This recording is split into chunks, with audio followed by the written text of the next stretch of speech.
Hello दोस्तों, welcome back to Satya classes. मैं सतवीर सिंह। आज हमारा जो टॉपिक है वो है आपका उत्तर प्रदेश से संबंधित है। ठीक है ना। इसमें प्रैक्टिस सेट के तौर पर ही देखेंगे इसे, और इसमें आपका कितनी आपको नॉलेज है, कितनी जानकारी है, आपने कितनी तैयारी कर रखी है। तो इस हिसाब से आपका ये एक तरीके से प्रैक्टिस सेट के रूप में हो जाएगा। ठीक है ना। काफ़ी इंपॉर्टेंट क्वेश्चन है। अगर आपको इंपॉर्टेंट लगे तो लिख लेना, जैसे आपको कोई याद ना हो तो आप उसे लिख लेना, नोट जरूर कर लेना। और ये क्वेश्चन वही है जो एग्जाम में पूछे गए हैं, यूपी के ज़्यादातर एग्जाम में ये क्वेश्चन आए हुए हैं। तो बस आपको केवल इसे प्रैक्टिस के तौर पर देखना है। ठीक है ना। तो जैन जो नए लोग हैं ना, वो चैनल को सब्सक्राइब कर देना। काफ़ी इंटरेस्टिंग वीडियो रहने वाला है, काफ़ी इंपॉर्टेंट रहने वाला है। और अगर पसंद आए तो वीडियो को लाइक जरूर कर देना। ठीक है ना। और इसमें थोड़ा मैं डिटेल से भी बता दूँ, कोई क्वेश्चन आपका डिटेल से होगा बताने के लिए तो मैं इसे डिटेल से भी बताने की कोशिश करूंगा। ठीक है ना। तो पहला क्वेश्चन देखते हैं, उत्तर प्रदेश का गठन कब हुआ था। तो पहला ऑप्शन है 1998, 1948, 1956, 1920। तो इसका सही आंसर क्या हो जाएगा? 1956। तो उत्तर प्रदेश का जो गठन हुआ था ना, 1956 में हुआ था, 1 नवंबर। तो 1 नवंबर 1956 को उत्तर प्रदेश का गठन किया गया था। ठीक है, ध्यान रखना। लेकिन उत्तर प्रदेश का नाम उत्तर प्रदेश कब पड़ा? तो उत्तर प्रदेश का नाम पहले संयुक्त प्रांत था, जो बदल के 1956 में उत्तर प्रदेश कर दिया गया। कब कर दिया गया? 1956 में। ठीक है ना। तारीख है आपकी 24 जनवरी। तो 24 जनवरी 1956 को उत्तर प्रदेश का नाम बदल के क्या कर दिया गया आपका, सॉरी, संयुक्त प्रांत का नाम बदल के क्या कर दिया गया? उत्तर प्रदेश कर दिया गया। एक मिनट, थोड़ा सा छोटा कर लूँ। ठीक है। अगला क्वेश्चन देखते हैं, उत्तर प्रदेश का स्थापना दिवस कब मनाया जाता है। तो इसमें आपका जो, सॉरी, इसमें 1 नवंबर, 24 जनवरी, 4 फरवरी या 21 मार्च। तो इसका सही आंसर क्या होगा? 24 जनवरी। तो 24 जनवरी को उत्तर प्रदेश का स्थापना दिवस मनाया जाता है, क्योंकि 24 जनवरी 1950 को उत्तर प्रदेश को संयुक्त प्रांत से उसका नाम बदल के उत्तर प्रदेश कर दिया गया था। ठीक है ना। और ये पहली बार कब मनाया गया? तो पहली बार आपका 2018 में मनाया गया था। उत्तर प्रदेश दिवस अगर पूछा जाए पहली बार कब मनाया गया, 2018 में मनाया गया था। ठीक है। उसके अलावा जो था, उत्तर प्रदेश की राजधानी लखनऊ है, और ये 1935 में बनाई गई थी। तो उत्तर प्रदेश की राजधानी लखनऊ कब बनाई गई थी? 1935 में बनाई गई थी। लखनऊ का प्राचीन नाम क्या है? लक्ष्मणपुरी है। और लखनऊ किस नदी के किनारे है? गोमती नदी के किनारे है। और गोमती नदी कहाँ से निकलती है? फुलहरी झील से निकलती है। और फुलहरी झील कहाँ पर है? आपकी पीलीभीत में है। ठीक है ना। और पीलीभीत जो है नेपाल और उत्तराखंड दोनों के साथ अपनी सीमा साझा करता है। ये पॉइंट भी आप ध्यान रखना। ठीक है। और उत्तर प्रदेश की राजधानी लखनऊ से पहले क्या थी? तो लखनऊ से पहले राजधानी क्या थी? वो थी आपकी इलाहाबाद। तो इलाहाबाद उससे पहले राजधानी थी, इसे प्रयागराज वर्तमान में कहा जाता है। और इलाहाबाद से पहले क्या थी? इलाहाबाद से पहले आगरा थी। तो इलाहाबाद से पहले राजधानी उत्तर प्रदेश की क्या थी? आगरा थी। ठीक है। तो ये पॉइंट आपको ध्यान रखना है। 1958 में जो आपके लॉर्ड कैनिंग जो थे, उन्होंने अपना जो मुख्यालय था वो इलाहाबाद में स्थापित किया था, सैनिक मुख्यालय। क्योंकि सॉरी, 1858 में। तो 1857 में क्रांति हुई थी, उसे दबाने के लिए आपका जो था उत्तर प्रदेश मेन केंद्र था। तो उसे दबाने के लिए इलाहाबाद में राजधानी स्थानांतरित की गई थी। ठीक है। ये पॉइंट आपको ध्यान रखने हैं। अगला क्वेश्चन देखते हैं। तीसरा क्वेश्चन है, हिंदी को उत्तर प्रदेश की राजकीय भाषा 1947 यानी 1947 में बनाया गया, तथा उर्दू को दूसरी भाषा के रूप में कब अपनाया गया था। ठीक है। उर्दू को पूछा गया है, तो उर्दू को कब अपनाया गया था? पहला 1948 है, दूसरा 1989 है, 89 है, तीसरा 1956 है, चौथा 1954 है। ठीक है। तो इसका सही आंसर क्या होगा? 1989। तो 1989 में उर्दू को दूसरी भाषा के रूप में अपनाया गया था। ये पॉइंट आपको ध्यान रखना। पहली तो आपकी हिंदी है ही है। और हिंदी जो थी भारत की राजभाषा कब बनी थी? तो हिंदी भारत की राजभाषा कब बनी थी? तो ये बनी थी 1949, 1949। डेट है 14 सितंबर। तो 14 सितंबर 1949 को हिंदी को भारत की राज की भाषा बनाया गया था। उत्तर प्रदेश की पहली बना दिया गया था 1947 में। और इसलिए 14 सितंबर को राष्ट्रीय हिंदी दिवस मनाया जाता है। और 10 जनवरी को अंतर्राष्ट्रीय हिंदी दिवस मनाया जाता है। ये पॉइंट भी आप ध्यान रखना। ठीक है। काफी इंपोर्टेंट क्वेश्चन है। अगला क्वेश्चन देखते हैं, उत्तर प्रदेश से संबंधित कौन सा कथन गलत है। ठीक है ना। तो पहला है, उत्तर प्रदेश का राजकीय पुष्प पलाश अथवा टेसू है। उत्तर प्रदेश का राजकीय, का रहेगा। ठीक है, का राजकीय खेल हॉकी है। उत्तर प्रदेश का राजकीय पक्षी कोयल है। या उत्तर प्रदेश का राजकीय वृक्ष अशोक है। तो उसका गलत पूछा है तो गलत हो जाएगा, तीसरा ही गलत है, क्योंकि कोयल नहीं है, सारस है। तो इसे सारस अथवा क्रॉन्च, तो सारस अथवा क्रॉन्च जो है ये उत्तर प्रदेश का राजकीय पक्षी है। पॉइंट ध्यान रखना। ठीक है ना। चलो अगला पॉइंट देखते हैं। नेक्स्ट पॉइंट है आपका, उत्तर प्रदेश का राजकीय चिन्ह मछली और तीर है, इसे कब अपनाया गया था। तो उत्तर प्रदेश का जो राजकीय चिन्ह है उसमें दो मछलियां हैं, तीर धनुष है और एक व्रत है उसमें आपके बने हुए हैं। जो कभी जो अव मगध सॉरी अवध अवध जो साम्राज्य था, अवध जो लखनऊ के आसपास का क्षेत्र था, इसका प्रतीक चिन्ह था। तो इसे कब अपनाया गया था? इसे 1938 में अपनाया गया था। ये पॉइंट आप ध्यान रखना। ठीक है। और अवध के अंतिम नवाब कौन थे? तो अवध के अंतिम नवाब थे, इसका इनका नाम था नवाब वाजिद अली शाह। नवाब वाजिद अली शाह। तो वाजिद अली शाह जो थे ना, ये अवध के अंतिम नवाब थे। ठीक है ना, अली शाह। और इन्हें जो लखनऊ घराने का जनक भी माना जाता है। किसे? नवाब वाजिद अली शाह को, क्योंकि ये अख्तरपिया नाम से स्वयं आपकी ठुमरी लिखते थे। और रास जो था, रास रास से आपका बना था कत्थक नृत्य। तो कत्थक नृत्य का सबसे अधिक विकास किसके समय हुआ था? नवाब वाजिद अली शाह के समय ही हुआ था। ये पॉइंट ध्यान रखना है आपको। अगला क्वेश्चन देखते हैं। इनमें से कौन सा जिला राष्ट्रीय राजधानी क्षेत्र में नहीं पड़ता? गाजियाबाद, शामली, मेरठ या अलीगढ़? तो कौन सा नहीं पड़ेगा? तो इसमें नहीं पड़ेगा अलीगढ़। जो है अलीगढ़ राष्ट्रीय राजधानी क्षेत्र में नहीं आता, बाकी ये तीनों आते हैं। कुल मिला के कितने जिले हैं? कुल मिला के 8 जिले हैं जो राष्ट्रीय राजधानी क्षेत्र में आते हैं। एक तो है आपका गौतम बुद्ध नगर, ठीक है, गौतम बुद्ध नगर मतलब नोएडा, ये हो जाएगा। दूसरा कौन सा है? दूसरा आपका गाजियाबाद हो जाएगा, शामली, मेरठ, गौतम बुद्ध नगर, हापुड़। तो हापुड़ भी इसी में शामिल है, ठीक है।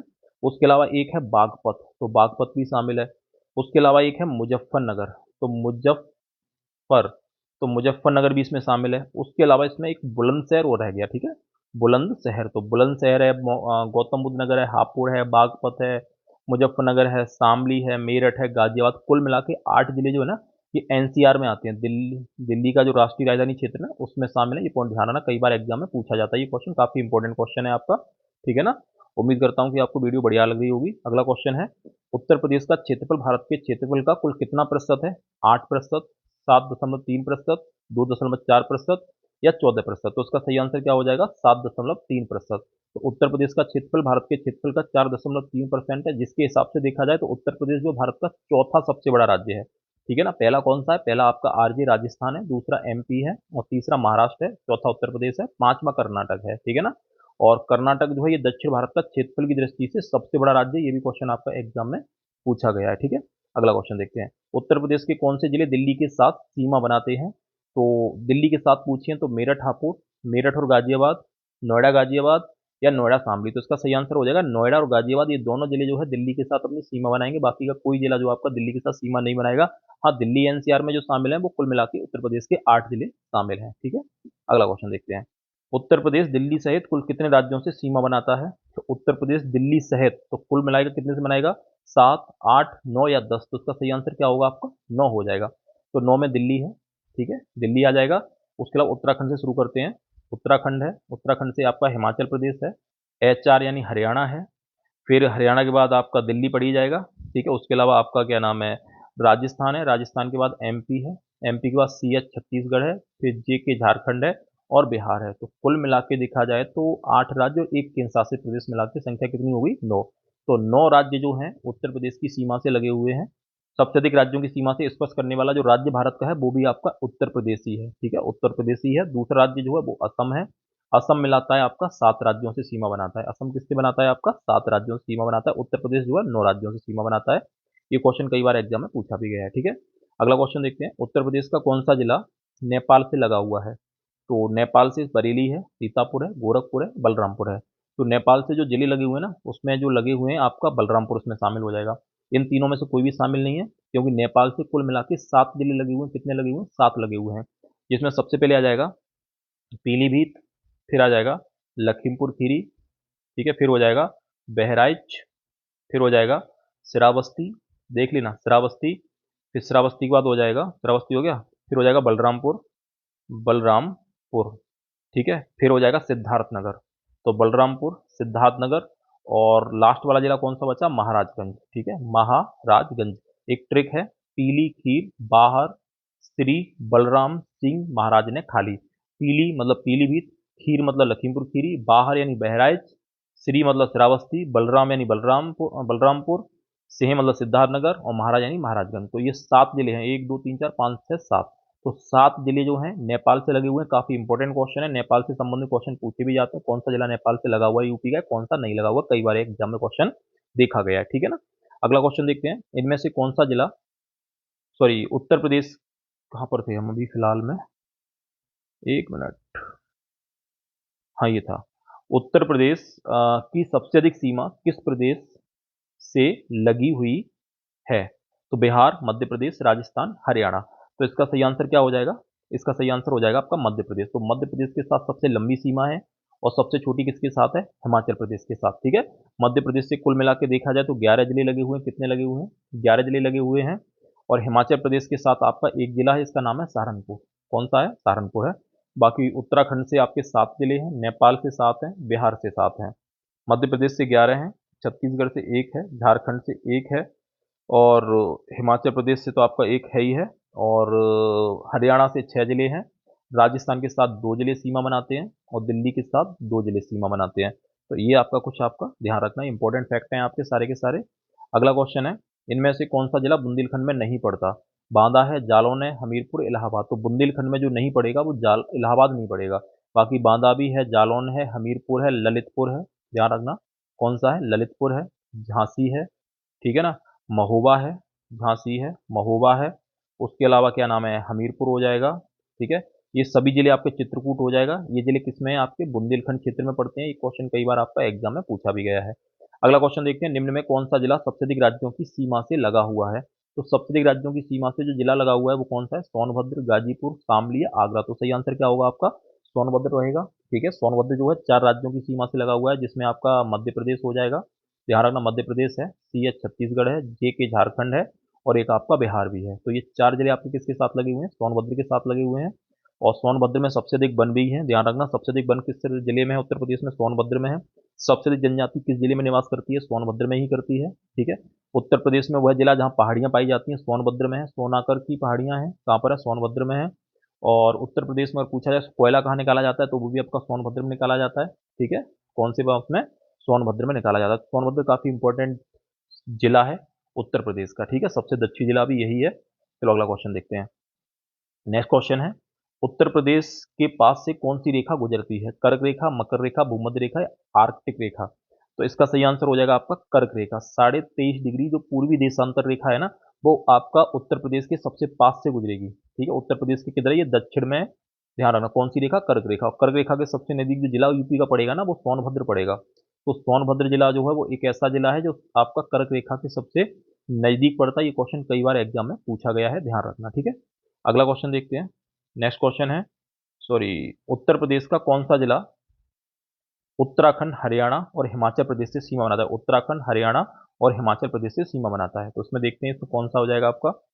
इसमें आए तो देखना, मेरठ है, सोनभद्र है, सहारनपुर है या बागपत है। तो इसमें तीनों से बनाएगा सहारनपुर। हिमाचल प्रदेश से भी सीमा बनाएगा, उत्तराखंड से भी बनाएगा और हरियाणा से भी बनाएगा। अगला क्वेश्चन है, लखनऊ की सीमा किसे स्पर्श नहीं करती? तो उन्नाव को, हरदोई को, बाराबंकी को, बलिया को। तो तुम्हें ये पता होगा लखनऊ की सीमा किसको स्पर्श नहीं करती, ये पूछा गया है। तो इसमें जो आपके ऑप्शन, ऐसे क्वेश्चन हमेशा ध्यान रखना, अगर कोई पूछा जाए कि इस जिले से कौन सा जिला नहीं लगता, तो ये क्वेश्चन केवल ऑप्शन से ही हो सकते हैं, बाकी तुम हर जिले की सीमा याद नहीं कर सकते, पहले बता दे रहा हूँ आपको, ठीक है। अब यहाँ देखना, ऑप्शन से देखते हैं, उन्नाव, हरदोई, बाराबंकी, बलिया। इनमें हमें डिफरेंट क्या लग रहा है? बलिया, क्योंकि बलिया जो है उत्तर प्रदेश का सबसे पूर्वी जिला है, सबसे लास्ट है पूरब में। लेकिन लखनऊ जो पूरब में नहीं, लखनऊ आपका बीच में पड़ जाएगा लगभग आपका, ठीक है ना, बीच में पड़ जाएगा ना। तो लखनऊ से ये तीनों तो सीमा बनाएंगे बनाएंगे, ठीक है, लेकिन ये बलिया तो नहीं बना सकता, क्योंकि बलिया आपका बिहार की सीमा से लगा हुआ है। तो ऐसे क्वेश्चन हमेशा ऑप्शन से ही निकलते हैं, और कोई इनका तरीका है ही नहीं है निकालने का, ठीक है। अब आप कब तक याद करोगे, है ना। तो ये ध्यान रखना कौन सा जिला है आपका? बलिया। जब भी ऐसे क्वेश्चन आएंगे तो एक आध जिला ऐसा होगा जो कहीं पूरब में होगा, कहीं पश्चिम में होगा, कहीं दक्षिण में होगा। तो इस तरीके से क्वेश्चन आपके पूछे जाते हैं एग्जाम में, ठीक है। वो ये नहीं देखता कि आप कितने बड़े होशियार हो, आपको ये देखता है कि बंदे को थोड़ी बहुत नॉलेज है या नहीं है। मतलब सामान्य जन, सामान्य क्या होता है? सामान्य तो सामान्य होता है। कौन सी नदी, 17वां क्वेश्चन है, कौन सी नदी पश्चिम में उत्तर प्रदेश की सीमा काफी हद तक निर्माण करती है? तो गंगा है, चंबल है, यमुना है, केन है। तो इसका सही आंसर क्या हो जाएगा? इसका सही आंसर हो जाएगा आपका यमुना नदी। तो यमुना नदी जो है पश्चिमी सीमा बनाएगी, और पूर्वी सीमा उत्तर प्रदेश की एक नदी है, इसका नाम है गंडक नदी। तो गंडक नदी जो है ये आपकी, इसे बोलते हैं सदा नीरा नदी। ये बिहार उत्तर प्रदेश की सीमा बनाती है, जो पूर्वी सीमा निर्धारित करती है। क्वेश्चन ये कई बार एग्जाम में पूछा भी गया है, ध्यान रखना, ठीक है। अगला क्वेश्चन देखते हैं, उत्तर प्रदेश का कौन सा हिस्सा प्राचीनतम शैलों से निर्मित है? सबसे प्राचीन शैल से उत्तर प्रदेश का कौन सा हिस्सा निर्मित है? बुंदेलखंड, रोहिलखंड, शिवालिक या विंध्याचल? तो इसका सही आंसर हो जाएगा बुंदेलखंड। तो बुंदेलखंड जो है ना, ये बिंदकम की चट्टानों से निर्मित है, और ये बुंदेलखंड की जो नीस है ना, ये सबसे पुरानी नीस कही जाती है। नीस मतलब जो आपकी ग्रेनाइट चट्टाने हैं ना, ग्रेनाइट। तो ग्रेनाइट चट्टाने जो हैं ये आग्नेय चट्टाने होती हैं, इनका जो परिवर्तित रूप होता है उसे हम बोलते हैं नीस। तो बुंदेलखंड के नीस जो है भारत में सबसे पुरानी चट्टानों के नीस है, ध्यान रखना, ठीक है। ये क्वेश्चन कई बार एग्जाम में पूछा भी गया है। और उत्तर प्रदेश किस प्राचीन भूभाग का हिस्सा है? गोंडवाना लैंड, ठीक है। तो गोंडवाना लैंड, तो गोंडवाना लैंड का हिस्सा उत्तर प्रदेश, और भारत भी इसी का हिस्सा है, किसका? गोंडवाना लैंड का हिस्सा कहलाएगा, ठीक है। और गोंडवाना लैंड किसका हिस्सा है? पेंजिया का, ठीक है ना। चलो अगला क्वेश्चन देखते हैं, निम्न में कौन सा जिला क्षेत्रफल की दृष्टि से सबसे छोटा जिला है? वाराणसी, इलाहाबाद, जालौन या गाजीपुर? तो ये पूछा गया इनमें से बताओ। तो इनमें से तो आपका कौन सा है? वाराणसी है। वैसे कौन सा? वैसा हापुड़ जो है सबसे छोटा जिला है उत्तर प्रदेश का, ध्यान रखना कौन सा है? हापुड़। और सबसे बड़ा कौन सा है, लखीमपुर खीरी। तो लखीमपुर खीरी क्षेत्रफल की दृष्टि से सबसे बड़ा जिला है, सबसे छोटा हापुड़ है, और इनमें देखा जाए तो आपका कौन सा हो जाएगा, वाराणसी हो जाएगा इन चारों में देखा जाए तो। ठीक है, ये पॉइंट भी आप ध्यान रखना, काफी इंपॉर्टेंट क्वेश्चन है आपका ये। अगला क्वेश्चन देखते हैं, उत्तर प्रदेश का औसत वार्षिक तापांतर कितना है, 14 degree Celsius, 25 degree Celsius, 8 degree Celsius या 10 डिग्री सेल्सियस। तो इसका सही आंसर हो जाएगा आपका पहला, 14 डिग्री सेल्सियस उत्तर प्रदेश का वार्षिक तापांतर है। ठीक है, और उत्तर प्रदेश में सामान्यतः जो है कितनी ऋतुएं पाई जाती हैं, ग्रीष्म ऋतु है आपकी, शरद ऋतु है, वर्षा ऋतु है ना, बसंत ऋतु है। तो ये ऋतुएं आपकी उत्तर प्रदेश में पाई जाती हैं। और उत्तर प्रदेश में सबसे अधिक वर्षा कहाँ होती है, गोरखपुर में। ध्यान रखना कहाँ होती है, गोरखपुर में सबसे अधिक वर्षा होती है। सबसे कम कहाँ होती है, सबसे कम मथुरा में होती है। तो सबसे कम मथुरा में बारिश होती है, लगभग आपकी वही होती है 70 या 75 सेंटीमीटर होती है। और सबसे अधिक गर्म जो क्षेत्र है उत्तर प्रदेश में वो कौन सा है, वो आगरा मथुरा ही है। और सबसे कम गर्म गर्मी कहाँ पड़ती है आपकी, ये पड़ती है बरेली में पड़ती है। ठीक है, कहाँ पड़ती है, बरेली में पड़ती है। ये पॉइंट ध्यान रखना। ठीक है, अगला क्वेश्चन देखते हैं, इनमें से कौन सी नदी, इनमें से कौन सी नदी उत्तर प्रदेश में नहीं बहती, बेतवा, टोंस, केन या कल्याणी।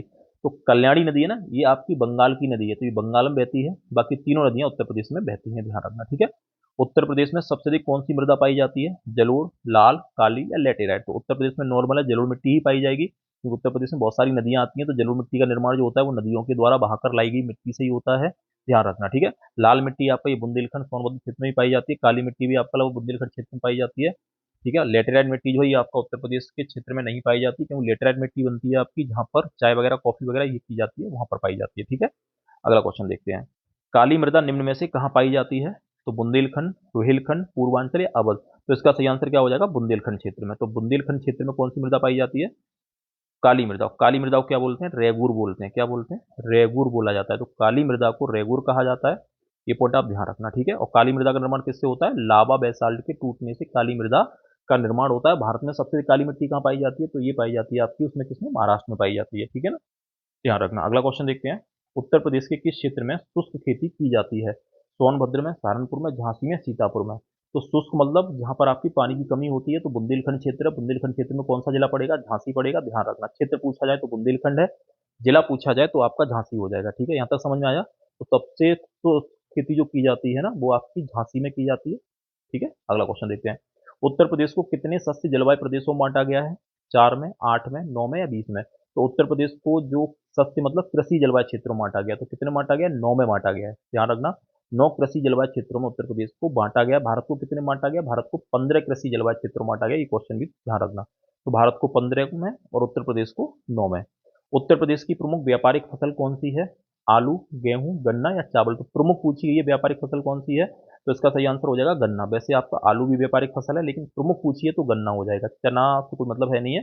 तो ये पॉइंट ध्यान रखना। और गन्ने का जो उत्पादन होता है ये गंगा यमुना के जो आपका क्षेत्र है वहाँ होता है, उसके अलावा ये तराई प्रदेशों में गन्ना और धान इनकी खेती की जाती है। ठीक है, अगला क्वेश्चन, निम्न में से गलत है, नई कृषि नीति 2013 बिल्कुल सही है, उत्तर प्रदेश भूमि सुधार निगम 1978 बिल्कुल सही है, किसान मित्र योजना 2001 बिल्कुल सही है, जमींदारी विनाश एवं भू व्यवस्था अधिनियम 1950 बिल्कुल सही है, किसान बही योजना 1954 यही गलत है। ठीक है, क्योंकि 1954 में किसान बही योजना नहीं आई थी, 1954 में आपकी चकबंदी योजना आई थी। तो ये आपका कब आई थी, 1991 में। तो इसका आंसर क्या हो जाएगा, 1991। तो 1991 में ये हो जाएगा, ये पॉइंट आप ध्यान रखना। ठीक है, अगला क्वेश्चन देखते हैं, भारत में प्रथम कृषि विश्वविद्यालय की स्थापना कहाँ की गई थी, जबलपुर में, फैजाबाद में, कानपुर में या पंतनगर में। तो इसका सही आंसर क्या हो जाएगा, पंतनगर में।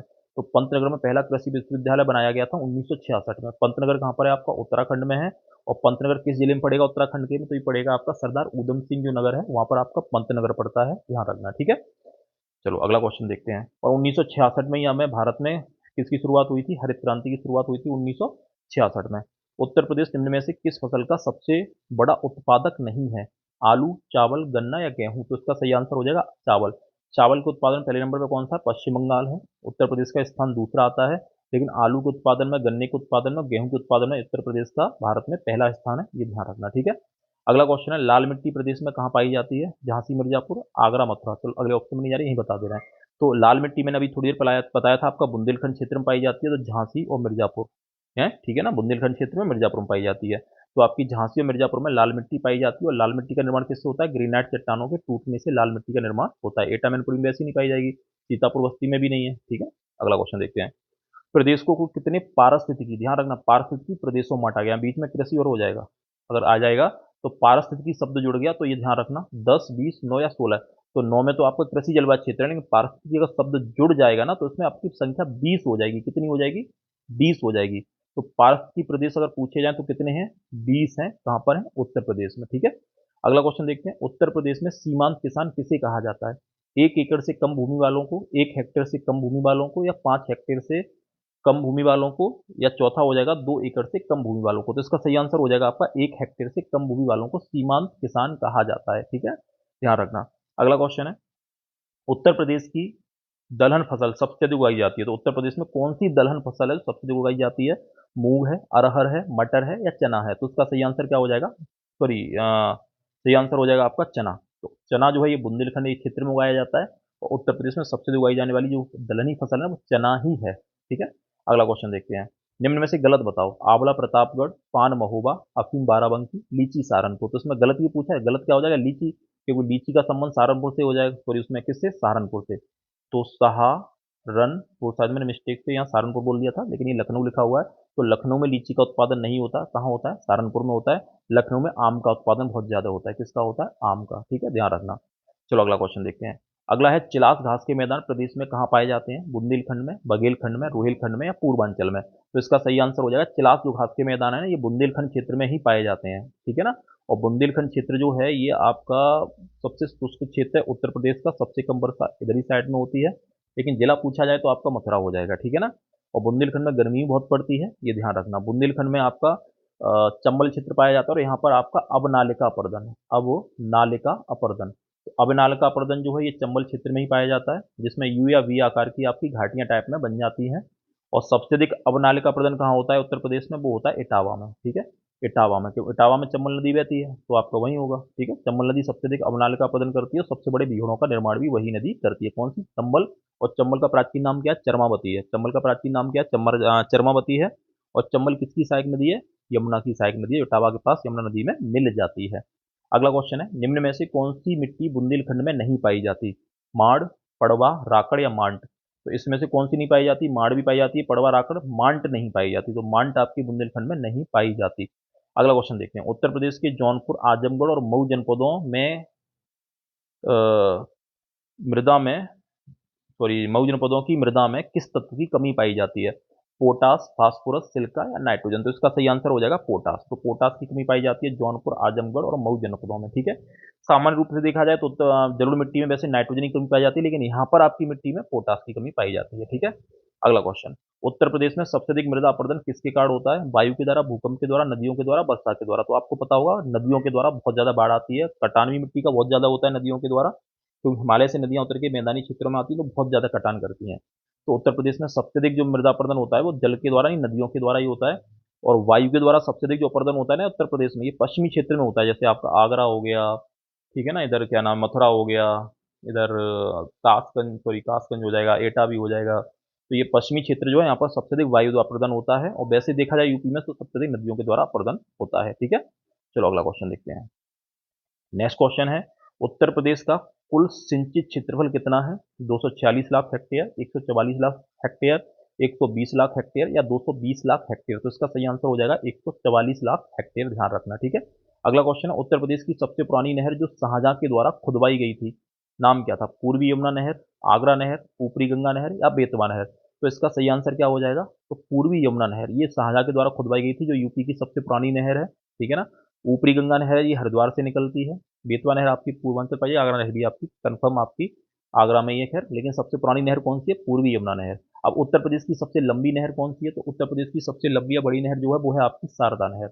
शारदा, तो शारदा नहर पूर्वांचल में बहती है, पूर्वी क्षेत्र में बहती है, उत्तर प्रदेश की सबसे बड़ी नहर है। ध्यान रखना। ठीक है, एक सारण नहर और है सारण, तो ये पूछा था सारण, तो सारण नहर जो है ये पूर्वांचल में बहती है, ये पॉइंट भी आप ध्यान रखना। ठीक है, अगला क्वेश्चन देखते हैं। इनमें से कौन सा नृत्य उत्तर प्रदेश की खरवार जनजाति के द्वारा किया जाता है? कर्मा, नटवरी नृत्य, जोगनी नृत्य, या सोरा नृत्य? तो इसमें बता दें आपको, कर्मा जो नृत्य है ये नृत्य जो है खरवार जनजाति के द्वारा किया जाता है। ये क्वेश्चन कई बार एग्जाम में पूछा भी गया है, पॉइंट ध्यान रखना। ठीक है, अगला क्वेश्चन देखते हैं। निम्न में से कौन सा नृत्य बुंदेलखंड में नहीं है? बुंदेलखंड में नहीं है, तो धुरिया है, घोड़ा नृत्य है, कार्तिक नृत्य, चरकुला? तो चरकुला जो है ये बुंदेलखंड में नहीं है, ये कहाँ पर है? ये आपका ब्रज क्षेत्र में है। तो चरकुला नृत्य ब्रज क्षेत्र में है, और इसमें 108 दीपक जलाए जाते हैं। ये भी क्वेश्चन आपका यूपी पुलिस में पूछा गया था कि चरकुला नृत्य में कितने दीपक जलाए जाते हैं आपके, तो उसमें हो जाएंगे आपके 108 दीपक जो है जला के सर पे वो चरखा जैसा होता है ना, उसे रखा जाता है। तो ये वृत्त क्षेत्र का हो जाएगा, ठीक है ना। अगला क्वेश्चन देखते हैं। निम्न में से कौन सा रुहेलखंड में गाया जाता है? कजरी, कजरी पूर्वांचल में है, लावड़ी, लावड़ी आपका शायद महाराष्ट्र में है, स्वांग और आल्हा। तो आल्हा आपका ये हो जाएगा बुंदेलखंड क्षेत्र में। तो बच्चा कौन सा? स्वांग। तो स्वांग जो है ये रुहेलखंड में गाया जाता है, ध्यान रखना, ठीक है। अब पूछा है इनमें से कौन सा लोकगीत बेमेल है? बेमेल मतलब गलत मिलान होगा। तो इसमें देखना, ईश्वरी फाग बुंदेलखंड है, सही है। झूला ब्रज क्षेत्र में, बिरहा पूर्वांचल में, कजरी मिर्जापुर में, फाग, फाग आपका अवध में नहीं है, ये आपका ब्रज क्षेत्र में होगा, ध्यान रखना, ठीक है। अगला क्वेश्चन देखते हैं। निम्न में से कौन सा लोकगीत पूर्वांचल का नहीं है? तो निम्न में से कौन सा लोकगीत पूर्वांचल का नहीं है? चौलर, बिरहा, चैता या हरदौल। तो पूर्वांचल का नहीं है पूछा है, तो पूर्वांचल का आपका कौन सा नहीं है? हरदौल नहीं है, क्योंकि हरदौल जो है ना ये कहाँ का है? ये आपका बुंदेलखंड का है। तो हरदौल आपका बुंदेलखंड का है, ठीक है। अगला क्वेश्चन देखते हैं। इनमें से कौन सा बुंदेलखंड का लोक नृत्य नहीं है? तो बुंदेलखंड का लोक नृत्य पूछा है, तो दीप नृत्य, पाई डंडा नृत्य, घड़ा नृत्य या बरेंडी। तो इसमें कौन सा हो जाएगा? इसमें आपका जो नृत्य होगा वो आपका शायद इसमें एक मिनट घड़ा नृत्य आपका बरेंडी। तो बरेंडी जो है ये आपका बुंदेलखंड का नृत्य नहीं है, ठीक है। अगला क्वेश्चन देखते हैं। इनमें से कौन सा नृत्य मिर्जापुर और सोनभद्र जिले में अच्छी वर्षा फसल के लिए किया जाता है? चोलर, जोगनी, कर्मा या सोरा। पूछा गया है कि सोनभद्र और मिर्जापुर जिले में अच्छी फसल के लिए कौन सा नृत्य किया जाता है? तो वैसे अगर देखा जाए तो कजरी नृत्य है, ठीक है। कजरी जो है ये जो है वर्षा आने पर मानसून के समय किया जाता है, लेकिन चौलन नृत्य जो है ये वर्षा के लिए किया जाता है, अच्छी फसल के लिए किया जाता है मिर्जापुर सोनभद्र। तो इसका आंसर क्या हो जाएगा? चौलर हो जाएगा। लेकिन अगर ये पूछा जाए आपसे, ये होता है उत्तर प्रदेश में वर्षा के समय कौन सा गीत गाया जाता है, कौन सा लोकगीत आपका या फिर आपका नृत्य होता है, तो कौन सा होता है? कजरी होता है। और कजरी भी लोग आपका सोनभद्र और मिर्जापुर में ही किया जाता है, ये पॉइंट भी आपको ध्यान रखना है। अगला क्वेश्चन है।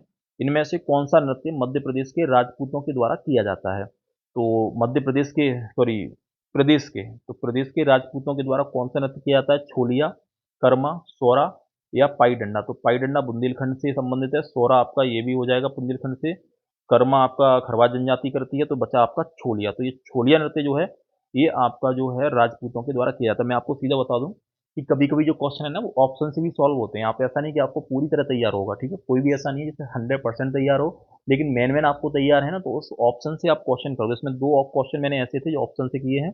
एक तो ये वाला था, एक वो था लखनऊ से कौन सा जिला नहीं लगा हुआ। आपको नॉर्मल पता है बलिया पूर्वी जिला, वैसे भी नहीं लगा हुआ, ठीक है। तो कुछ क्वेश्चन आपके जीएस में होते हैं ना, वो आपके कैसे होते हैं? ऑप्शन से होते हैं, ये मैं आपको बता दे रहा हूँ, ठीक है। चलो अगला क्वेश्चन देखते हैं। अगला क्वेश्चन है, कव्वाली और तराना गायन शैली का विकास किसने किया था? अमीर खुसरो, वल्लभाचार्य, स्वामी हरिदास या सुल्तान हुसैन सरकी। तो इसका सही आंसर हो जाएगा आपका अमीर खुसरो। तो अमीर खुसरो को कव्वाली तराना गायन शैली का जनक कहा जाता है, खड़ी बोली का जनक भी अमीर खुसरो को कहा जाता है, और अमीर खुसरो को तोता है हिंद कहा जाता है। किसे? अमीर खुसरो को। और अमीर खुसरो का जन्म कहाँ हुआ था? पटियाली। पटियाली कहाँ पर है आपका? वर्तमान में कासगंज में है। और अमीर खुसरो जो थे ना, ये ऐसे मतलब कवि थे जिन्होंने 8 सुल्तानों के अधीन काम किया था। एक इन्होंने किया था और एक थे आपके, इनका नाम था निजामुद्दीन औलिया, जो इनके गुरु का नाम था। वो भी 8 सुल्तानों के समय रहे थे, लेकिन इन्होंने सबसे अधिक वंश देखे थे। इन्होंने 3 वंश देखे थे, गुलाम वंश देखा था, उसके अलावा तुम्हारा खिलजी वंश देखा था, और तुगलक वंश देखा था। तो ये तीन तीन वंशों के अधीन काम किया था किसने? अमीर खुसरो ने। ये क्वेश्चन आपका एग्जाम में पूछा भी जाता है, ठीक है, अमीर खुसरो। चलो अगला क्वेश्चन देखते हैं। और सितार का वो आविष्कार वगैरह वो भी अमीर खुसरो वगैरह से संबंधित हो जाएगा, ठीक है ना। स्वामी हरिदास का जन्म कहाँ हुआ था? मथुरा, हाथरस, अलीगढ़ या बुलंदशहर। तो उसका सही आंसर हो जाएगा आपका कहाँ हुआ था? मथुरा में हुआ था। तो मथुरा में आपका किनका जन्म हुआ था? स्वामी हरिदास का जन्म हुआ था, ठीक है। और हरिदास जयंती कहाँ लगती है आपकी? वृंदावन में लगती है, ठीक है, ध्यान रखना। भारत के 16 महाजनपदों में से उत्तर प्रदेश के भूभाग पर कितने महाजनपद थे? तो उत्तर प्रदेश के भूभाग पर कितने महाजनपद थे? 5, 4, 8 या 9। तो इसका सही आंसर क्या हो जाएगा? 8 हो जाएगा। तो 8 ऐसे मतलब महाजनपद थे जो उत्तर प्रदेश में स्थित थे 16 में से, ठीक है ना। 16 में से कितने थे? 8 थे। ये ध्यान रखना, कई बार एग्जाम में क्वेश्चन ये पूछा भी गया है। अगला क्वेश्चन है, बदायूं, बरेली और फर्रुखाबाद किस महाजनपद के अंतर्गत आते थे? पांचाल, कुरु, चेदी या कौशल। तो बदायूं, बरेली और फर्रुखाबाद जो थे ना, ये जो आते थे ये पांचाल महाजनपद के अधीन आते थे, जिसमें भी आपका एक उत्तरी पांचाल था, एक दक्षिणी पांचाल था। उत्तरी पांचाल कहाँ कहाँ था? तो उत्तरी पांचाल बदायूं और बरेली था, ठीक है। और यहाँ पर इसकी राजधानी क्या थी? अहित छत्र। तो अहित छत्र, तो अहित छत्र नाम की जो राजधानी थी वो उत्तरी पांचाल की थी, जो बदायूं बरेली में आता था। और दक्षिणी पांचाल था, उसकी राजधानी थी काम्पिल। तो काम्पिल जो राजधानी थी ना, ये राजधानी फर्रुखाबाद में पड़ती थी। और कामपिल जो मेला लगता है वो भी फर्रुखाबाद में पड़ता है, ठीक है ना, बौद्ध धर्म से संबंधित है। और यहीं पर आपका क्या नाम है, द्रौपदी का स्वयंवर भी हुआ था। एक क्वेश्चन ये पूछा गया था पुलिस का कि ये बताओ, पुलिस में पूछा गया था कि अर्जुन ने जो था मछली कांच में तीर कहाँ मारा था, किस जिले में। तो ये फर्रुखाबाद में ही है, क्योंकि वहाँ पर आपका राजा द्रुपद जो थे वो दक्षिणी पांचाल के राजा थे, और द्रोणाचार्य ने द्रुपद पर आक्रमण करके उत्तरी पांचाल का हिस्सा अपने बेटे को दिलवा दिया था। तो ऐसी कुछ कहानी थी महाभारत काल की, ठीक है ना, तो ये ध्यान रखना।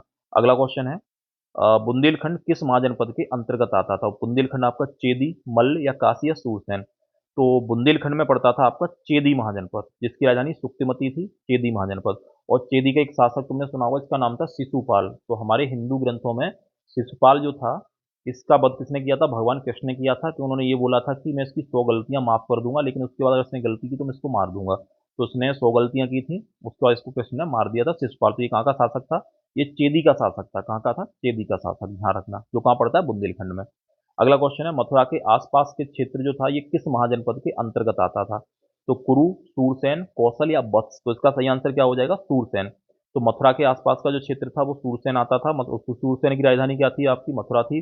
और मथुरा का प्राचीन नाम क्या था? मधुपुरी। तो मधुपुरी, तो मथुरा का प्राचीन नाम क्या था? मधुपुरी था। ये पॉइंट आप ध्यान रखना, ठीक है।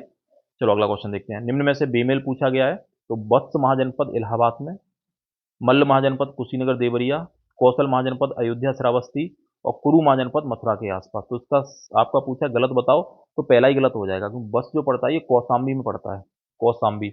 तो कौशाम्बी में पड़ता है मल्ल महाजनपद की राजधानी कुशीनगर, और देवरिया सही है। अयोध्या श्रावस्ती कौशल की ये भी सही है। तो इसका मतलब ये है कि बस में आपका कौशाम्बी में पड़ेगा, तो आपका गलत हो जाएगा आपका पहला, ठीक है। तो ये लगभग आपके कितने क्वेश्चन थे? 55 क्वेश्चन थे। उम्मीद करता हूँ कि इसमें आपने अच्छा स्कोर किया होगा, और अच्छा स्कोर नहीं किया है ना, और जो पुलिस की तैयारी कर रहे हैं, मैं आपको बहुत अच्छा सजेशन दे रहा हूँ, आप जो तैयारी अच्छी करना शुरू कर दो, ठीक है। क्योंकि उत्तर प्रदेश स्पेशल से लगभग यूपी में लगभग आपका जो रेशियो रहता है ना, वो 8 से क्वेश्चन 10 तक आ ही जाते हैं उत्तर प्रदेश से। क्योंकि हिस्ट्री भी लगभग उत्तर प्रदेश में ही संबंधित है, लगभग आपका मुगल वंश वगैरह हो गया, वो तो लगभग आपका उत्तर प्रदेश से हो जाएगा। उसके बाद अवध साम्राज्य, 1857 की क्रांति, अंग्रेजों का आना है, भारत छोड़ो आंदोलन, तो कई चीजें आ जाती हैं आपके उत्तर प्रदेश में, ठीक है ना। तो कई बार क्वेश्चन पूछे भी जाते हैं। तो ये ध्यान रखना, उत्तर प्रदेश को थोड़ा मेहनत कर लो। छोटी सी किताब आती है, और मैं आपको बता दूंगा, तुम्हें किताब चाहिए उत्तर प्रदेश की तो आप परीक्षा वाणी ले लो, सबसे बढ़िया है, ठीक है। उसे 3-4 बार लगा लो, मैटर उसमें कुछ ज़्यादा कोई दिक्कत नहीं है, लेकिन फिर भी आप जो है उसमें आप स्कोर सही कर सकते हो, ठीक है। और फिर भी तुम्हें अगर दिक्कत हो, मैनी मैन पढ़ना है, उसे पढ़ने के बाद तो एक आपको जो है उसका क्या नाम है, घटना चक्र का ले लेना, सबसे बढ़िया छोटी सी किताब है, इंपॉर्टेंट है, वो भी सब सही रहेगी आपकी पुलिस की भर्ती के लिए। तो अगर बाकी भी किसी को कोई दिक्कत हो तो आप कमेंट करके बता देना, ठीक है। वैसे तो मेरा 100% एक्यूरेसी रहती है, कोई आपका क्वेश्चन गलत ना हो, क्योंकि अगर एक क्वेश्चन गलत हुआ, अगर वही एग्जाम आ गया तो आपका 1 नंबर गया, और 1 नंबर से नहीं, पॉइंट से भी आपका सिलेक्शन रुक जाता है, ठीक है ना।